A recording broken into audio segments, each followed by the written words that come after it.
कि जो सरकार लिख के देगी, चाहे झूठ हो सच हो, वो राज्यपाल जो है पढ़ देगी। अब इस पर अभिभाषण पे चर्चा होगी। जब चर्चा होगी तो एक एक जो है पोल हम लोग सरकार का खोलेंगे और ऐसा पोल खोला जाएगा कि उनका जवाब देना, आज तक तो कोई जवाब मिला नहीं। बीजेपी का एकमात्र मकसद है कि जनता दल यूनाइटेड पार्टी को कब्जा लो।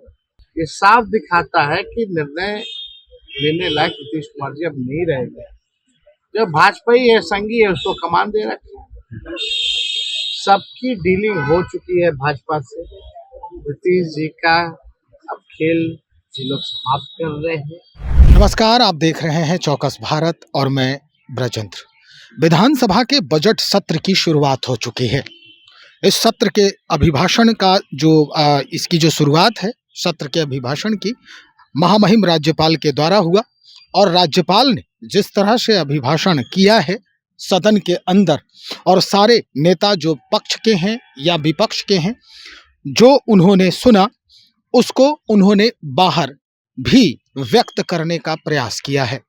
हम आपको बता दें कि राज्यपाल के अभिभाषण से काफी आहत दिख रहे हैं विपक्षी यानी प्रतिपक्ष के नेता तेजस्वी यादव। बाहर आते ही तेजस्वी यादव जो है एक बयान दिया है कि सरकार जो लिख के देती है महामहिम राज्यपाल वही भाषण करते हैं। उनके अभिभाषण में क्या कुछ ऐसा था जिसके वजह से तेजस्वी यादव ये कहने लगे कि ये तो समझ ही में नहीं आ रहा था कि ये 2015 का अभिभाषण है राज्यपाल महोदय का, या 17 का अभिभाषण है, या फिर 2025 का अभिभाषण है। लेकिन एक बात तो तय है कि सरकार जो चाहती है वही होता है और सरकार जो लिख के देती है वही अभिभाषण भी किया जाता है।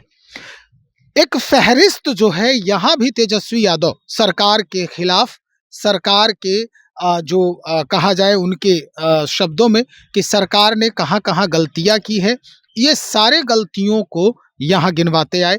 बाहर निकलते ही यानी सदन की कार्रवाई पूरी होते ही मीडिया से रूबरू होते हैं तेजस्वी यादव, और उसके बाद लगातार एक एक कर बड़े ही सधे हुए शब्दों में, सधे हुए लहजे में उन्होंने अपनी भावनाओं को व्यक्त किया है। हम चाहते हैं उनकी भावनाएं आप भी सुने, क्या कहना चाहते हैं और कैसे कहना चाहते हैं। तो चलिए हम आपको सुनवाते हैं तेजस्वी यादव की वो बातें जो सदन से बाहर आने के बाद मीडिया से बात करते हुए वो कर रहे हैं। आज से बिहार विधानसभा का बजट सत्र इसकी शुरुआत हुई है और राज्यपाल महामहिम राज्यपाल जी ने आज अपना भाषण जो है दिया है। और आप सब लोग जानते हैं जो सरकार लिख के देती है वही राज्यपाल जी जो है पढ़ते हैं। महामहिम का हम लोग सम्मान करते हैं। देखो इधर आ रहा है, पहले ही ये बिहार के राज्यपाल बने, उनका हम लोग स्वागत करते हैं। भाषण दिया है उन्होंने, लेकिन आप लोगों ने जब भाषण सुना होगा तो सब लोग लगता है कंफ्यूज होंगे कि कौन सी सरकार के बारे में भाषण। ये 2015 वाली सरकार थी का भाषण उन्होंने पढ़ा है कि 2017 वाला का पढ़ा है कि 20 वाले का पढ़ा है कि 22 वाले का पढ़ा है कि 24 वाले का पढ़ा है। आप अगर पूरा भाषण देखें तो आखिर कौन सा सरकार के बारे में इन्होंने भाषण पढ़ा। हाल फिलहाल में भी 1 साल नई सरकार को हुआ और हमें 1 साल में इनकी कोई उपलब्धि जो है दिखी नहीं कि कौन सा उपलब्धि बिहार से वह थे। तो अगर पढ़ना था तो नीति आयोग का रिपोर्ट भी पढ़ देते। साक्षरता के मामले में बिहार जो है प्रति व्यक्ति आय निवेश में सबसे फिसड्डी है, किसानों के आय में फिसड्डी है। और बिहार आगे कहाँ है बेरोजगारी के मामला में नंबर 1। तुम्हारा आ रहा है। पलायन में नंबर 1 है, गरीबी में नंबर 1, ये सभी नहीं बताना भाई, आईडी चाहिए। नहीं दिख रहा। तो हम लोग तो जान ही रहे थे भाई, सरकार ने कोई काम किया नहीं है, गवर्नर महामहिम है। ये औपचारिकता होती है कि जो सरकार लिख के देगी, चाहे झूठ हो सच हो, वो राज्यपाल जो है पढ़ देगी। अब इस पर अभिभाषण पे चर्चा होगी। जब चर्चा होगी तो एक एक जो है पोल हम लोग सरकार का खोलेंगे और ऐसा पोल खोला जाएगा कि उनका जवाब देना, आज तक तो कोई जवाब मिला नहीं। और इस लंबे सत्र में हम सब लोग अपेक्षा करते हैं कि सही ढंग से जो है हाउस चले। लेकिन आप लोगों ने स्थिति देखी होगी, कोई हाउस में नियम या संविधान का पालन नहीं कर रहा, बल्कि विपक्षी जो है बार बार आसन से आँख खोल के देखने को कह रहा है कि आपके सामने कोई संविधान का या नियम का उल्लंघन कैसे कर सकता है। आज लगभग कई दिन हो गए, साल भर हो रहा है और अब तक कार्रवाई नहीं की।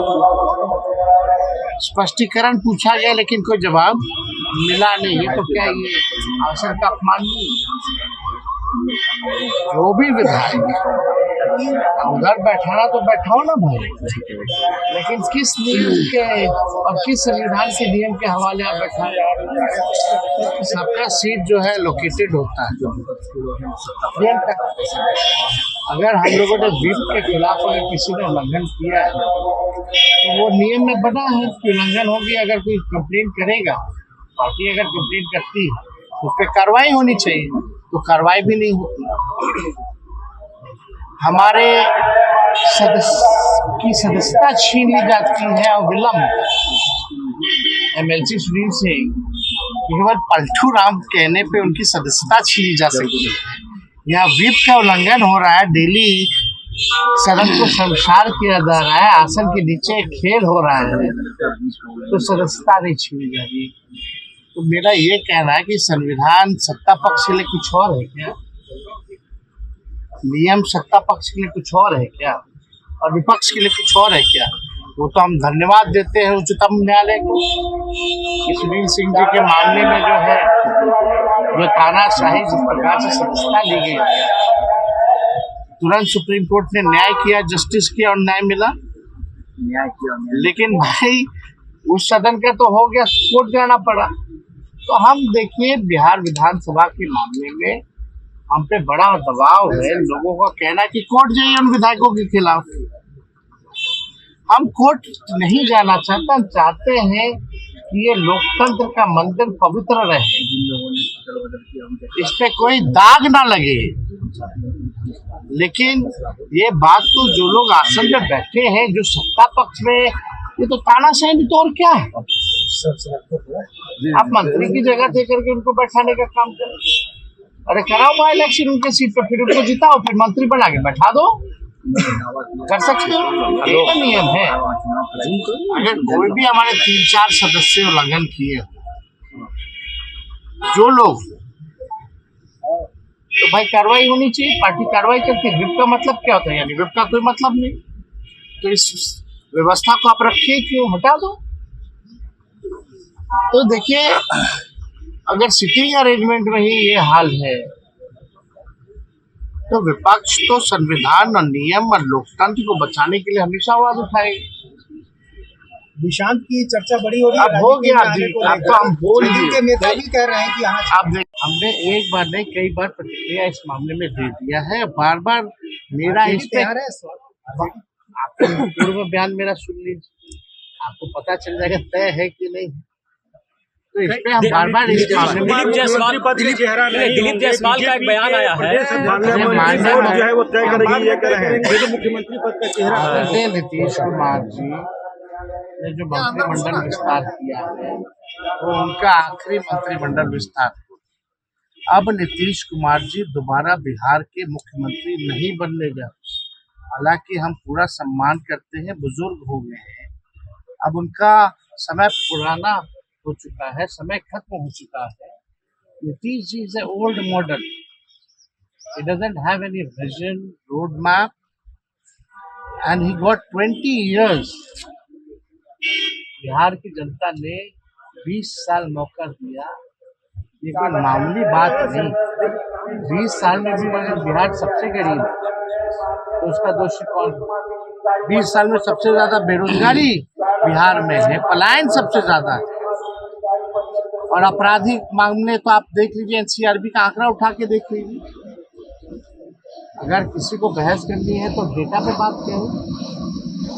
तो बिहार तो पीछे चला जा रहा है, और जिस हिसाब से बिहार को आप बताओ 2014 के बाद स्टेबिलिटी कहाँ मिली है बिहार सरकार में? सब असमंजस में रहते। अब तो 15 ही से किनारे, 15 से 25 जो है 5 सरकार बन गई है, अगर एवरेज निकाल दे तो 2 साल की सरकार। बीजेपी के लोग कह रहे हैं कि चेहरे पे चुनाव जरूर लड़ेंगे, चेहरे पे चुनाव जरूर लड़ेंगे। अन्य राज्यों की तरह यहाँ संसदीय वोट तय करेगा। बीजेपी का एकमात्र मकसद है कि जनता दल यूनाइटेड पार्टी को कब्जा लो, और जो लोग जनता दल यूनाइटेड को नीतीश कुमार ने कमान दिया, ये साफ दिखाता है कि निर्णय लेने लायक नीतीश कुमार जी अब नहीं रह गए।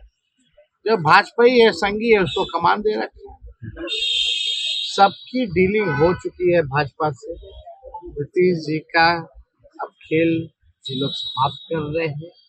ये नीतीश कुमार जी अनजाने बने हुए हैं, लेकिन उनके जितने साथी जो आजकल भुजा पार्टी करने वाले लोग हैं, सब दिल और दिमाग से भाजपा हो चुके हैं।